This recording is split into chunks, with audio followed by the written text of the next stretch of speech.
myself happy and then only I can. Madhumita সরকারকে বাংলাদেশের মানুষ একটু কমই চেনেন। যারা মধুমিতা সরকারের নাটক দেখেননি তারা আসলে মধুমিতা সরকারকে কমই চেনার কথা।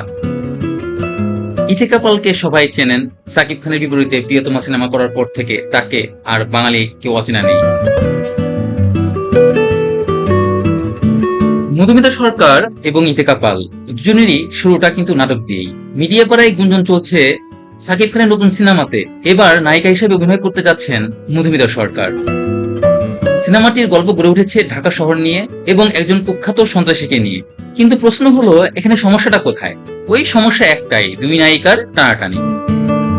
এক অনুষ্ঠানে সাংবাদিক মধুমিতা সরকারকে প্রশ্ন করেন, বাংলাদেশে তো এর মধ্যে ইথিকা পাল সিনেমা করে ফেলেছেন, এবার অভিনয় করে যাচ্ছেন আপনি, আপনার অভিজ্ঞতা কি? উত্তরটা মধুমিতা সরকার ভালোভাবে দিতে পারেননি। তিনি বলার চেষ্টা করেছেন, আমি ইথিকা পালের চেয়ে সিনিয়র এবং অভিনয়ও আমি তার চেয়ে ভালো জানি এবং আমি আমার অভিনয় আমার মতো করেই করার চেষ্টা করি। But now this Madhumita has changed a lot. This Madhumita knows how to keep myself happy and then only I can. তোমরা এই মন্তব্যকে কিভাবে দেখো? এটি কি শুধু একটা বক্তব্য ছিল? বন্ধুরা, নতুন কোনো কন্টেন্ট নিয়ে খুব শীঘ্রই হাজির হয়ে যাব। চ্যানেলটি সাবস্ক্রাইব করে রাখো এবং আমাদের সাথেই থাকো।